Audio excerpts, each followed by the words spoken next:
सभी को नमस्कार। मेरा नाम हुसैन आलम है। मैं श्री चैतन्य स्कूल में हिंदी अध्यापक के रूप में काम करता हूँ। आज हमें यह व्याकरण से संबंधित एक अंश के बारे में जानना है। देखिए, पहला अंश व्याकरण से संबंधित अंश में जो अंश है कि संज्ञा। संज्ञा किसके बारे में जानना है? संज्ञा के बारे में जानना है। ఐదు రకాలు ఉన్నాయి కదా, ఒక్కొక్క దాని గురించి క్లియర్ గా తెలుసుకుందాం. వ్యక్తివాచక సంజ్ఞ అంటే ఏంటి, జాతివాచక సంజ్ఞ అంటే ఏంటి, భావవాచక సంజ్ఞ అంటే ఏంటి, సమూహవాచక సంజ్ఞ అంటే ఏంటి, లాస్ట్ ద్రవ్యవాచక సంజ్ఞ అంటే ఏదో ఒక్కొక్క దాని గురించి తెలుసుకుందాము.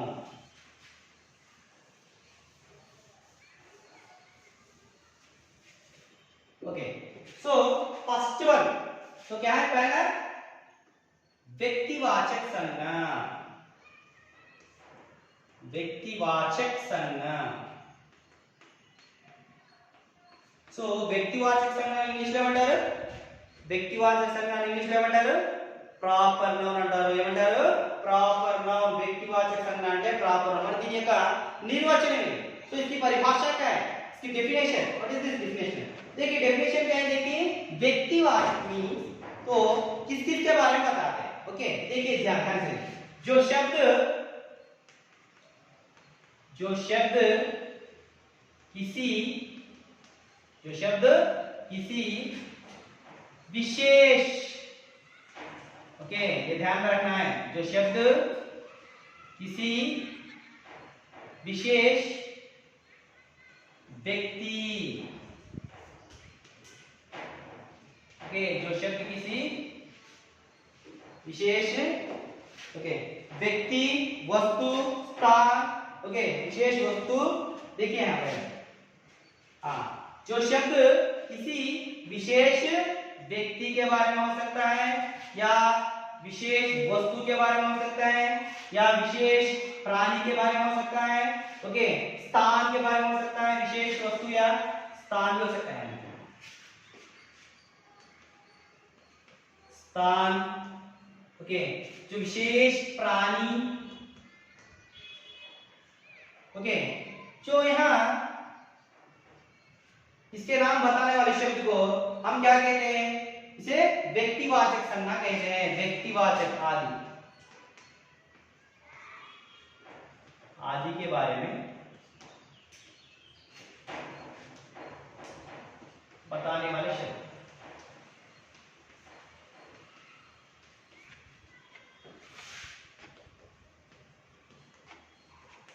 बताने वाले शब्द को व्यक्तिवाचक संज्ञा कहते हैं. देखिए एक बार उदाहरण देखिए, एग्जांपल जैसे क्या क्या उदाहरण. पहले परिभाषा और एक बार ध्यान से सुनिए. व्यक्तिवाचक संज्ञा అంటే ఇక్కడ మనం పర్టిక్యులర్ విశేష అంటే పర్టిక్యులర్ ప్రత్యేకించి, అంటే ప్రత్యేకంగా ఒక వ్యక్తి గురించి పెంచినా, ప్రత్యేకంగా ఒక వస్తువుని చెప్పినా, ప్రత్యేకంగా ఏదైనా ఒక ప్రదేశాన్ని గురించి సూచించినా దాన్ని ఏమంటాము అంటే వ్యక్తివాచక సంజ్ఞ అంటారు. వ్యక్తివాచక సంజ్ఞ అని అంటారు. అంటే ఇక్కడ వ్యక్తి ఉండొచ్చు, వస్తువులు ఉండొచ్చు, ప్రదేశాలు ఉండొచ్చు. అంటే ఇక్కడ పర్టికులర్ గా ఏదైనా వ్యక్తి గురించి, పర్టికులర్ గా ఏదైనా వస్తువు గురించి, పర్టికులర్ గా ఏదైనా ప్లేస్ గురించి చెప్తే దాన్ని వ్యక్తివాచకం. ఫర్ ఎగ్జాంపుల్ చూడండి, మనము పేరు పెట్టి పిలవాలి ఖచ్చితంగా పర్టికులర్ గా. రామ్ అంటే రామే, ఓకే సీత అంటే సీతనే, ఓకేనా. అంటే పర్టికులర్ గా ఒక వ్యక్తిని పిలిస్తే, పర్టికులర్ గా పేరు పెట్టి పిలిస్తే దాన్ని వ్యక్తివాచక సంజ్ఞ అంటారు. వస్తువులు ఉంటాయి. ఇప్పుడు వస్తువులో మనం ఒక పుస్తకాన్ని తీసుకుందాం అనుకోండి, ఏదైనా ఒక పుస్తకాన్ని తీసుకుందాం. సో పుస్తకం అని తీసుకున్నాం అనుకోండి, ఏమవుతుంది? కితాబ్ అంటారు. ఆ కితాబ్ వచ్చేసి ఏమవుతుంది తెలుసా? కితాబ్ అనేది అది అన్ని పుస్తకాలకి సూచిస్తుంది, జాతివాచక అవుతుంది. మరి పుస్తకాలను అని ఎలాంటి వస్తువులు అంటే పర్టికులర్ గా ఒక వస్తువు. ఫర్ ఎగ్జాంపుల్ బుక్ అనుకోండి, ఏ బుక్ అది? రామాయణ్, మహాభారత్, ఓకే భగవద్గీత లేదా ఖురాన్. లేదు ఏదైనా ఒక పెన్ను గురించి చెప్పాలనుకున్నాం, कलम के बारे में जानना है, तो कलम के बारे में जानना है, कौन सा कलम है? तो रिनाल्ड्स है या एल्कास पेन है. जो अगर पर्टिकुलर से नाम से बुलाते हैं तो वो क्या है? व्यक्तिवाचक होता है. व्यक्तिवाचक. अब देखिए प्लेस बारे में बताते हैं. जो हम पर्टिकुलर गांव, शहर ऐसे नाम देते हैं तो गांव शहर पर्टिकुलर नहीं होते हैं, व्यक्तिवाचक नहीं होते. जो उसमें हम अगर नाम लेते हैं करनूल, ओके, कर्नूल या हैदराबाद, ओके आदि। जो यहाँ और एक बार देखिए వ్యక్తివాచక సంజ్ఞ అంటే ఏమంట, ఏదైనా పర్టికులర్ గా వ్యక్తి గురించి కావచ్చు, ప్లేస్ గురించి కావచ్చు, వస్తువు గురించి, అంటే పర్టికులర్ వస్తువు గురించి, పర్టికులर व्यक्ति గురించి, पर्टिकुलर का प्लेस गुరించి మనం తెలిపితే आदि के बारे में बताने वाले शब्द को हम क्या कहते हैं, व्यक्तिवाचक संज्ञा कहते हैं। क्या कहते हैं, व्यक्तिवाचक संज्ञा कहते हैं। उदाहरण के लिए राम सीता, ये व्यक्तियों के लिए हो जाता है। रामायण पुराण के किसी वस्तु पुस्तक के लिए जो पुस्तक कहते हैं या किताब कहते हैं, क्या किसके अंतर्गत आते हैं, जातिवाचक के अंतर्गत आते हैं। लेकिन हम पर्टिकुलर से कौन सा किताब है, रामायण, जो कुरान, भगवत गीता, जैसे नाम निकालते हैं ऐसे। जो कानून हैदराबाद देते हैं स्थान के नाम, पर्टिकुलर गांव शहर जैसे नाम देते नहीं है, पर्टिकुलर से नाम से बुला रहे हैं, कर्नूल हैदराबाद, तो ये क्या है, व्यक्तिवाचक संज्ञा है। इसे क्या कहते हैं हम, व्यक्तिवाचक संज्ञा कहते हैं। समझ में आया व्यक्तिवाचक संज्ञा, तो पर्टिकुलर नेम को, पर्टिकुलर प्लेस को, पर्टिकुलर थिंग के बारे में बताते हैं, तो ये क्या है, व्यक्तिवाचक हो जाता है। ओके अंडरस्टूड, समझ में आ गया ना, राइट। अब दूसरा है जो संज्ञा का दूसरा भेद क्या है, संज्ञा का दूसरा भेद क्या है, दूसरा भेद, तो दूसरा भेद यही है कि जातिवाचक संज्ञा। दूसरा भेद क्या है, जातिवाचक संज्ञा। ओके, जातिवाचक संज्ञा को अंग्रेजी में क्या कहते हैं, जातिवाचक संज्ञा को अंग्रेजी में हम क्या कहते हैं, बताइए क्या कहते हैं, जातिवाचक संज्ञा को अंग्रेजी में कॉमन नाउन कहते हैं, कॉमन नाउन। तो यहां इसमें देखिए जाति, जो इसका परिभाषा क्या है, देखिए एक बार इसकी परिभाषा। जो शब्द అంటే ఇక్కడ పర్టిక్యులర్ గా కాకుండా, అంటే పర్టిక్యులర్ గా కాకుండా कंप्लीट जो जातिवाचक इसमें है कि संपूर्ण जाति का बोध, जो शब्द किसी, जो प्राणी हो सकता है, समुदाय का हो सकता है, जो पदार्थ हो सकता है, ओके, जो शब्द किसी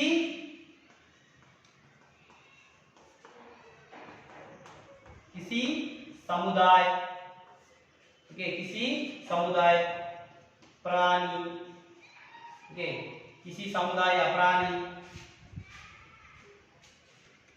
जो शब्द किसी समुदाय, प्राणी या व्यवस्था के बारे में, जो समुदाय के बारे में बताते हैं, नहीं तो हम ऐसे भी लिख सकते हैं प्राणी के बारे में,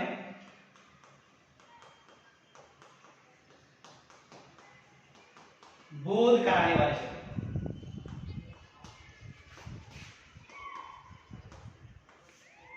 बोध कराने वाले शब्द को क्या कहते हैं, जातिवाचक। तो देखिए और एक बात हम सिंपल से बताना है, जो आसानी से बताना है, संपूर्ण जाति का बोध कराने वाले शब्द, जो किसी व्यवस्था का हो सकता है, किसी समुदाय का हो सकता है, किसी प्राणी का, जो संपूर्ण जाति का बोध कराते हैं, संपूर्ण जाति का होता है। या तो और एक तरह से लिख सकते हैं इसकी परिभाषा, जो शब्द किसी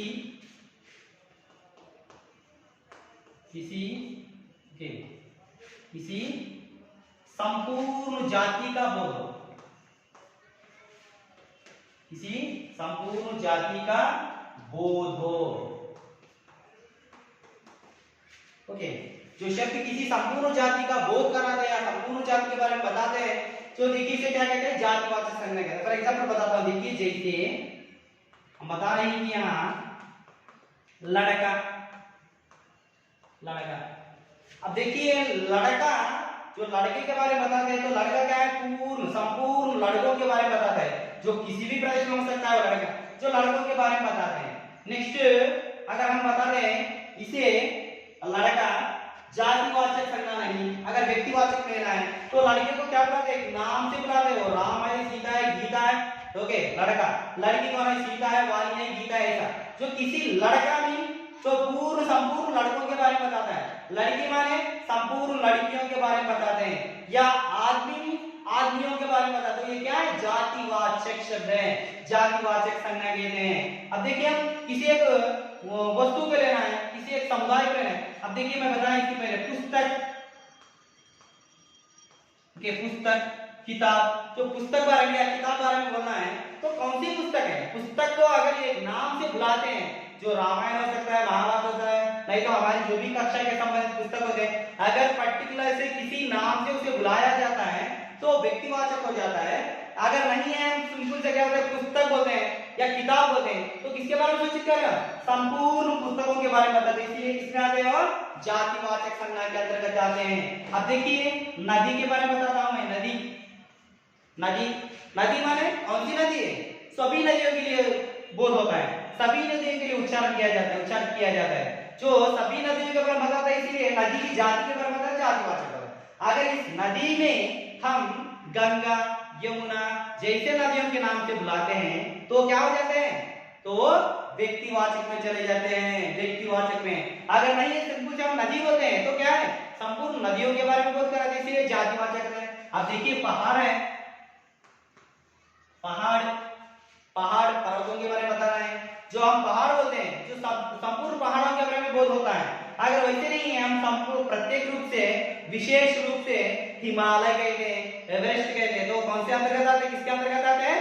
वह इसके अंतर्गत व्यक्तिवाचक के अंतर्गत चले जाते हैं। लेकिन हम सिंपल से यहाँ पहाड़ कहते हैं तो संपूर्ण पहाड़ जातियों के बारे में बोध करते हैं, तो ये जातिवाचक संज्ञा होते हैं। तो समझ में आया ना जातिवाचक का अर्थ क्या है? अब देखिए फल होता है, फल, जो फल कहते हैं, अगर हम स्पेसिफिक से आम, अंगूर, अनार जैसे नाम से पुकारा जाता है तो क्या कहते हैं? फल, इसके रूप में लेते हैं फल को। अगर फल लेना है तो जातिवाचक होता है, अगर इसका हम नाम से पुकारते हैं तो क्या होता है? व्यक्तिवाचक हो जाता है। वैसे ही फूल हो जाता है, गेंदा हो सकता है, क्या बोलते हैं गेंदा, गुलाबी, रोज जैसे फ्लावर के नाम होते हैं, वो अगर हम पुष्प कहते हैं या फूल कहते हैं तो संपूर्ण जाति का होता है, जातिवाचक आता है। अगर फूल के नाम के बराबर से बुलाते हैं तो हम क्या कहते हैं उसे? गेंदा हो सकता है, गुलाब हो सकता है, ऐसे फूल के नाम से बुलाते हैं तो व्यक्तिवाचक होते हैं। लेकिन जातिवाचक फूल ऐसा, तो इसे हम क्या कहते हैं? जातिवाचक संज्ञा कहते हैं। समझ में? संपूर्ण जाति का बोध कराते हैं। तो एक किसी वस्तु के बारे में बताओ, किसी एक समुदाय के बारे में बताओ तो क्या है? संपूर्ण समुदाय के बारे में हो सकता है, संपूर्ण प्राणी के बारे में, संपूर्ण वस्तु के बारे में बोध कराते हैं, तो उसे क्या कहते हैं? जातिवाचक संज्ञा कहते हैं। तो और एक शब्द कैसे कह सकते हैं? जो शब्द किसी संपूर्ण जाति का बोध हो, वह बोध कराते हैं, तो उसे जातिवाचक संज्ञा कहते हैं। समझ में आया ना? जातिवाचक संज्ञा। नेक्स्ट तीसरा, एक संज्ञा का तीसरा भेद, संज्ञा के भेद में तीसरा भेद देखिए, तीसरा क्या है? भाववाचक संज्ञा।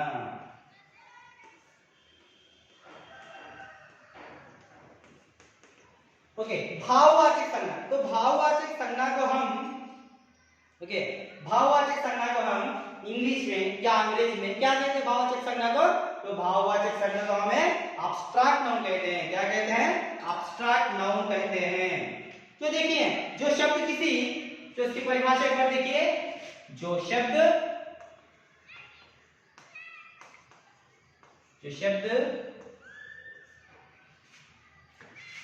किसी गुण के बारे में हो सकता है, गुण, दोष, गुण, दोष, अवस्था, तो आदि के बारे में बताने वाले शब्द।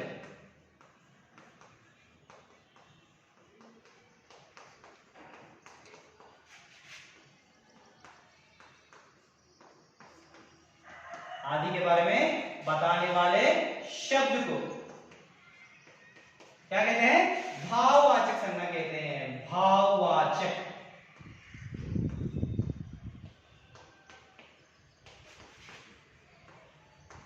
भाववाचक संज्ञा कहते हैं।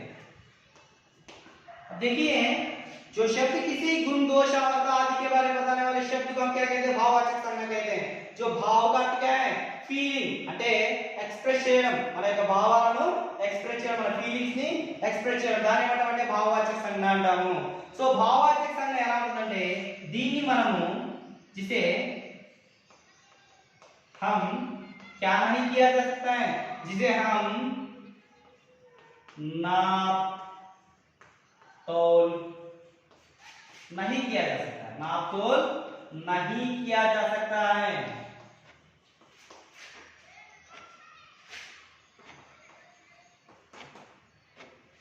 ओके, जिसे हम नाप तोल नहीं किया जा सके, जो फीलिंग होते हैं, जो हमारे भाव होते हैं, हम भाव को नाप तोल नहीं किया जाता। नाप तोल इसका अर्थ क्या है? नापने का, तोलने का अर्थ क्या है? जो नापना मीन्स మెజర్మెంట్ లేనా, అంటే మనం కొలవడం, తోల్ అంటే వెయిట్ చేయడం, బరువును తూయడం. సో అలాంటి మనము ఫీలింగ్స్ లో మనం దాన్ని చెప్పలేం. ఫర్ ఎగ్జాంపుల్ చూడండి, జైసే ఇప్పుడు మనం ఏమంటామంటే बुराई, ओके, अच्छाई, बुराई, अच्छाई, नेक्स्ट ईमानदारी, ईमानदारी, नेक्स्ट मिठास, मिठास, सुख, नेक्स्ट दुख आदि. చూడండి ఇక్కడ एग्जांपल्स ఒకసారి చూడండి. ఏమన్నాను ఇక్కడ? जो शब्द किसी गुण दोष अवस्था के बारे में बताने हैं, उसके बारे में बताने वाले शब्द को क्या कहते हैं? భావవాచక సంజ్ఞ అంటారు. అంటే భావవాచక సంజ్ఞ అంటే ఎక్స్‌ప్రెస్ మన ఫీలింగ్స్ గురించి చెప్పడం అన్నమాట. అంటే ఇక్కడ ఈ ఫీలింగ్స్ అనేటువంటి మనం ఎలాంటి కొలతలు కానీ లేదా మెజర్మెంట్ కానీ లేదా వెయిట్ చేయడం కానీ చేయలేము. చూడండి ఫర్ ఎగ్జాంపుల్ చూడండి, बुराई, बुराई का अर्थ क्या है? बैड या చెడు, అంటే చెడుతనం, మంచితనం, హానెస్ట్ అంటే ఇమాందారి, నిజాయితీ, మిఠాస్ అంటే తీపి, సుఖ అంటే సుఖము, దుఃఖ అంటే వీటినేమో మనం కొలగలుగుతాం. సో ఇప్పుడు సుఖం ఉంది, ఎంత సుఖంగా ఉన్నాం అంటే ఎలా చెప్పగలుగుతాం? జస్ట్ అది ఫీలింగ్, ఫీలింగ్ ఎక్స్ప్రెస్ చేయగలుగుతాం తప్ప దీన్ని మనము जिसे क्या नहीं किया जाता? नाप तो नहीं किया जा सकता है. అంటే దాన్ని వెయిట్ చేయడం గాని లేదా మెజర్మెంట్ చేయడం గాని చేయలేము. దుఃఖం ఎంత ఉంది, ఎంత దుఃఖం ఉంది అంటే చెప్పగలుగుతామా? నా దగ్గర 1 కేజీ దుఃఖం ఉంది లేదా 2 కేజీల ఆ సుఖం ఉందని మనం చెప్పలేము. ఎందుకంటే ఇవి ఫీలింగ్స్. అచ్చాయి, బురాయి, ఎంత మంచివాడు అంటే, ఎంత మంచివాడు అంటే ఒక టన్ అంత మంచివాడు అంటామా? అనలేం కదా. 1 కేజీ మంచివాడు అని చెప్పగలుగుతామా? చెప్పలేము. ఎందుకు అంటే అది భావం, ఫీలింగ్, ఎక్స్ప్రెస్ అన్నమాట. ఎక్స్ప్రెస్ చేయడం, ఎక్స్ప్రెషన్స్ ని మనం షేర్ చేయడం, ఫీలింగ్ అన్నమాట. మన యొక్క ఫీలింగ్ ని వ్యక్తపరచడం. కాబట్టి ఇలాంటి వాటిని మనము क्या नहीं किया सकता, ఏం చేయలేము ఇలాంటి వాటిని? नाप तो नहीं किया जा सकता है. जो उसे हम क्या कहते हैं? भाव कहते हैं.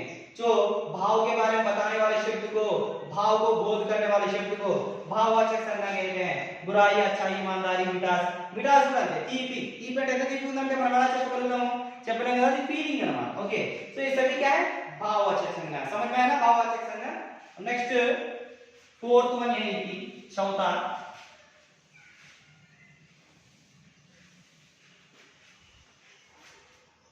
फोर्थ वन समूहवाचक संज्ञा.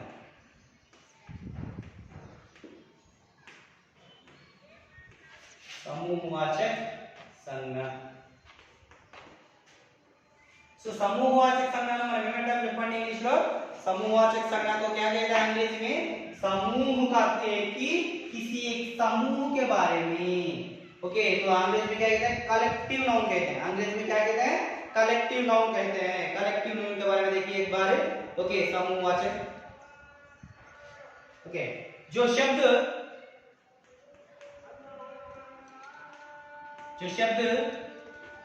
किसी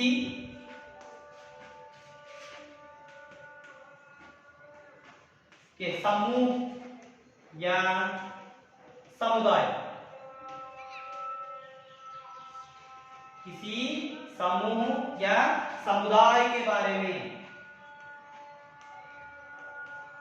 समुदाय के बारे में बताने वाले शब्द को, बताने वाले शब्द को क्या कहते हैं? किसी, जो शब्द किसी समूह या समुदाय के बारे में बताने वाले शब्द को क्या कहते हैं? समूहवाचक संज्ञा कहते हैं. क्या कहते हैं? समूहवाचक संज्ञा. समूहवाचक संज्ञा कहते हैं. देखिए इसके एग्जांपल देखिए एक बार. समूह किसे कहते हैं? जो किसी वस्तु का समुदाय हो सकता है, किसी व्यक्ति का समुदाय हो सकता है. मीन्स తెలుగులో చెప్పాలంటే గుంపు. Okay, crowd. Some peoples are crowd. కొంతమంది వ్యక్తుల యొక్క సమూహం కావచ్చు, కొన్ని వస్తువుల యొక్క సమూహం కావచ్చు, వస్తువుల యొక్క సముదాయం కావచ్చు.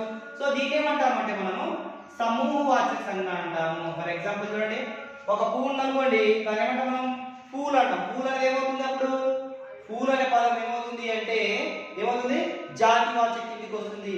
అదే మనం గులాబీ పూలు అన్నాం అనుకోండి, ఏమవుతుంది? అది వ్యక్తివాచక సంజ్ఞ అవుతుంది. అలా కాకుండా మనం ఏం చేస్తామంటే గుచ్చ అంటాం. గుచ్చ అంటే బంచ్ ఆఫ్ ఫ్లవర్స్, అంటే పువ్వుల యొక్క సమూహము, దాన్ని గుచ్చ అంటాం. సో అదేమవుతుంది? సమూహం కిందికి వస్తుంది. అలాగే సేన, సేన అంటే కొంతమంది వ్యక్తుల యొక్క సమూహం కలిస్తేనే సైన్యం అవుతుంది. సో సేన అనేది అప్పుడు ఏమవుతుంది? అది ఒక సమూహం అవుతుంది. నెక్స్ట్ భీడ్, భీడ్ అంటే గుంపు. అదేవిధంగా మేళ, ఓకే, మేళ అంటే కూడా సమూహమే. నెక్స్ట్ వచ్చేసి ఏదైనా కక్ష అనుకోండి, తరగతి గది. ఆ తరగతి గదిలో కూడా సో ఎవరున్నారు? అంత విద్యార్థుల యొక్క సమూహం ఉంటుంది. తరగతి గదిలో ఎవరుంటారు? విద్యార్థుల యొక్క సమూహం. అంటే అర్థమైంది ఇక్కడ మీకు అర్థమైంది, సమూహం ఉందా అంటే సమ్ థింగ్స్ ఆఫ్ క్రౌడ్ కావచ్చు, సమ్ పీపుల్స్ ఆఫ్ క్రౌడ్ కావచ్చు. సో जो शब्द किसी समूह या समुदाय के बारे में बताने वाले शब्द को समूहवाचक संज्ञा అంటాం. సో గుచ్చ అంటే పూల యొక్క సమూహం ఉంది, సేన అన్నప్పుడు సైనికుల యొక్క సమూహం ఉంది, భీడ్ అంటే కొన్ని వ్యక్తుల గుంపు, మేళ అంటే కూడా తెచ్చింది. నెక్స్ట్ కక్ష, సో అదే విధంగా సభ తీసుకోవచ్చు, సభ కూడా. సో ఇక్కడ మీటింగ్ చేస్తాం అనుకోండి, ఎంతమంది ఉంటారు అక్కడ? ఒకరిద్దరు ఉంటారు కదా, గుంపు ఉంటుంది కాబట్టి సభ. సో అలాంటి వాటిని మనం అంటే సమూహవాచక సంజ్ఞ అంటాము. సో అలాంటి దాన్ని ఏమంటాం మనము? సమూహవాచక సంజ్ఞ అంటాము. సో అర్థమైంది కదా సమూహవాచక సంజ్ఞ. नेक्स्ट जैसे लास्ट वन, जो अंत में आने वाला है द्रव्यवाचक संज्ञा. जो अंत में क्या है? फिफ्थ वन, द्रव्यवाचक संज्ञा.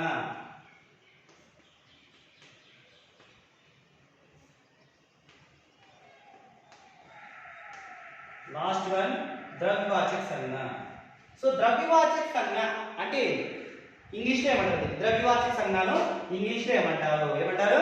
మెటీరియల్ నౌన్ అంటారు, ఇంగ్లీష్ లో అంటారు మెటీరియల్ నౌన్ అంటారు. ద్రవ్యవాచక సంజ్ఞ అంటే మెటీరియల్ నౌన్ అంటారు. అంటే మెటీరియల్స్ అంటే ఏమి ఉంటాయి? దాంట్లో లిక్విడ్స్ ఉండొచ్చు, మెటల్స్ ఉండొచ్చు, ఓకేనా? సో ధాతువులు ఉండొచ్చు, లేదా ఏదైనా ద్రవ పదార్థాలు ఉండొచ్చు. దాన్ని ఏమంటామంటే ద్రవ్యవాచక సంజ్ఞ అంటారు. जो शब्द, దీని యొక్క పరిభాష చూడండి, దీని యొక్క నిర్వచనం అంటే जिसकी परिभाषा देखिए, जो शब्द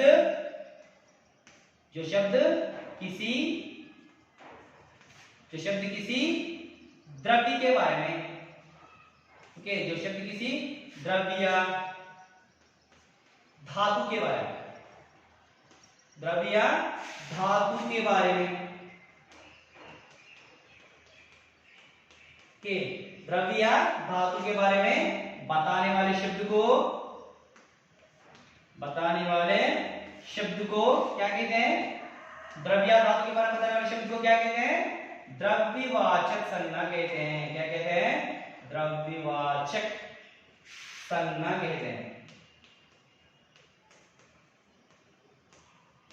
द्रव्यवाचक संज्ञा कहते हैं. ఓకే, समझ में आया? ద్రవ్యవాచక సంజ్ఞ అంటే దీంట్లో ఏముంటాయంటే ఏదైనా సరే లిక్విడ్స్ గురించి కానీ మెటల్స్ గురించి కానీ, तो जो शब्द किसी द्रव्य के बारे में या किसी धातु के बारे में बताते हैं, ऐसे बताने वाले शब्द को आप क्या कहते हैं? ద్రవ్యవాచక సంజ్ఞ అంటాం. అంటే దీంట్లో ఏదైనా ధాతువుల గురించి కానీ, ఏదైనా లిక్విడ్ ఐటమ్స్ గురించి కానీ, ద్రవ పదార్థాల గురించి కానీ, ఇలాంటి వాటి గురించి తెలిపితే మనం దాన్ని ఏమంటామంటే द्रव्यवाचक संज्ञा अंटाम. तो द्रव्यवाचक संज्ञा का परिभाषा क्या है? जो शब्द किसी द्रव्य या धातु के बारे में बताने वाले शब्द को द्रव्यवाचक संज्ञा कहते हैं. देखिए उदाहरण के लिए जैसे అన్ని కూడా ద్రవ పదార్థాలు కావచ్చు, ధాతువులు కానీ దీంట్లో వచ్చేస్తాయి. పానీ, వాటర్, तेल, ఆయిల్, లేదు పెట్రోల్ అనుకోండి, ఓకే, పెట్రోల్ కానీ డీజిల్ కానీ.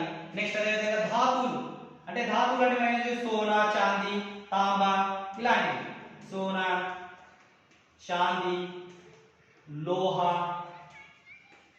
ఆది మొదలైన పదాలు. అంటే ఇవన్నీ కూడా ధాతువులు, లిక్విడ్స్ ఉంటాయి దీంట్లో. దీన్ని ఏమంటామంటే द्रव्यवाचक संज्ञा अंटाము. ओके, सभी को समझ में आया ना संज्ञा? तो संज्ञा कितने प्रकार के होते हैं? 5 प्रकार के होते हैं. पहला क्या है?